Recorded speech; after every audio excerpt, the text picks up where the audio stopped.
I'm here in the company of Mr. Nobel. Welcome. Thank you very much. Mr. Nobel and I had a wonderful conversation yesterday about his career and about his thoughts regarding the transformation of society. Today is Thursday, September 3rd, 2009, and we are in Washington, D.C., next doors to the beautiful Potomac River. And we are in the Nobel House, and we are in the Alfred Nobel Room. So I feel very, very comfortable being here talking to this beautiful lady, Pamela Peters, about the power of one. Now, the power of one intrigues me very much because I've been in environmental trenches and humanitarian work for the past 42 years. Mm-hmm. And I was inspired by a woman, Rachel Carson, The Silent Spring, 1962. Mm-hmm. I read the book, I could not believe what she was saying, exactly like the rest of the world. How could a single woman, a marine biologist, have the guts to take on the chemical industry, one of the largest industries on the earth, and say that you are in the process of killing life on Earth through DDT? Well, she had done her homework, she had noticed how the birds were crushing the eggs, and the birds were dying because they were eating the insects full of DDT. Well, 10 years later, I got an invitation. As I was sitting there listening, I was part of this group from Washington, D.C.,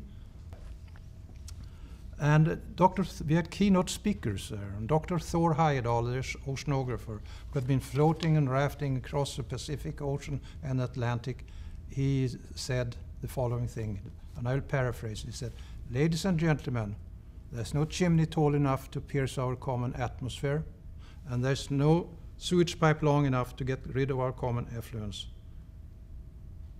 The oceans are dying." At that time, a remarkable thing happened. I heard a voice, and it was as if God tapped me on my shoulder, and I heard, "You must do something." Well, I asked, "What can I do?" "Well, you have to figure that out yourself. That's the way God works. We are not born with an operating manual. We have to seek out the questions to why we are here and what the purpose of life on Earth is. I had an aha moment, eureka. So I went and made an appointment with the Nobel Foundation.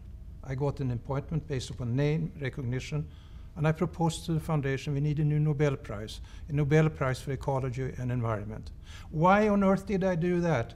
Well, growing up in that family and having seen these scientists and individuals who out of the general obscurity all in a sudden were put on the pedestal of the world, and what they said and what they did was known around the world. Furthermore, they become spokesmen for other causes because of the credibility that they had. So that's why I wanted to have spokesmen and spokeswomen as organizations for the environment. So that was a moment in my life when I got sort of illuminated.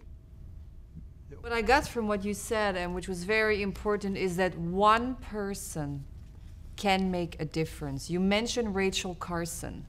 And Rachel Carson really observed something and shared it with the world, and the world was ready to resonate and receive that message that there is an urgency in order to reach the next paradigm. Absolutely. That is why we are here. That's why we have responded. And when I say we, it is a handful of scientists and scholars who are exceedingly concerned on what is happening on the earth and to the earth.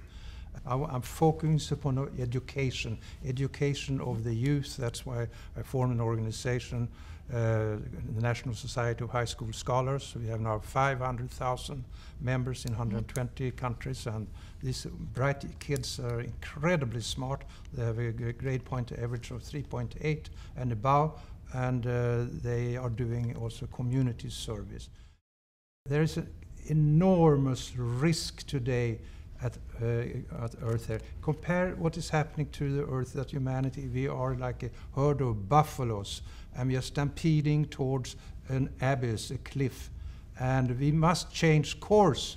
And that is why we are seeking solutions here, and that is why the power of one here can have impact.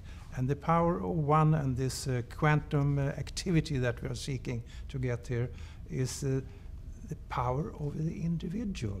I mentioned Rachel Carson. We saw what she did. The power of Alfred Nobel, who established the Nobel Prizes, and so on. An individual can make difference. We intend to do deep research in the power of the mind. Look upon it as a two-sided coin. We are very, very materialistic. We are very, very skilled in this materialistic world.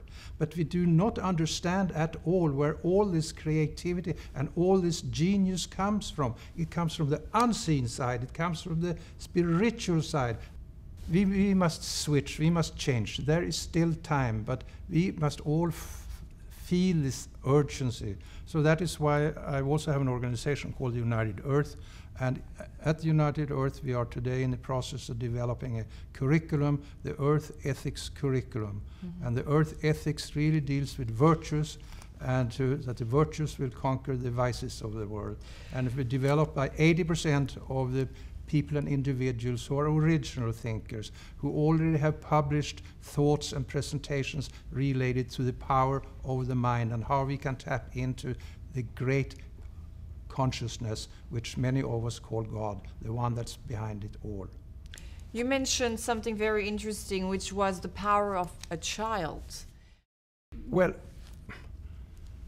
in each and every human being, in each and every animal and plant and stone, there exists a drop of consciousness. We human calls it soul. There's a soul of the country. We have a soul here in America that represents us, who we are. Well, this little soul is like a drop that comes out of the eternal ocean. It's there. It's dormant when and unknown to us. But we must start to cultivate the soul already when the child is in the womb. The 9 first months are very critical to the well-being and health of that. We must develop the child and give it the right direction. That's what the parents' assignments are. But if you have unknown parents who do not know, how can they then teach? So that's why we have to teach the teachers who can teach earth ethics.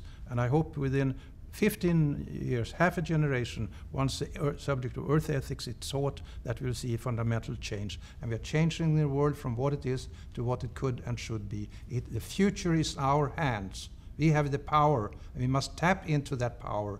There are many powers of transformation, and one is the power of youth, the power of women, the power of the internet, the power of business. My goodness, once business starts to become green and they realize that they can make profit out of being green, well, then we don't have to talk anymore because the problems will be solved. That is why my goodness, I'm 80 years old. I shouldn't be doing this. But as long as I have air in these bags here, I will continue because the job is not done. Maybe you're opening up the eggshells through a crisis into something bigger. That is correct. And that metaphor has been used many times, that we are sitting inside here, this little egg here, that's our world and so on. And then some of us pick and pick out. And oh my goodness. There is something else there, totally unknown to me. And this is a process. And this process will take place whether we want it or not. Those are the cosmic laws. However, we can, we are co-creators with the big creators. And we do not fully realize that. You represent the media, you represent the filmmaking. You're conveying films and messages that will have impact. So, you're doing the right thing. Okay, well, I feel guided too, most definitely. So thank you so much for sharing your thoughts, your wisdom, and definitely your drive and passion. And we will definitely look forward to more. Thank you so much. And I just would like to close by saying that each and every human is like an angel born with one wing. And in order to fly, you have to embrace another angel. Aww. Thank you. So we have to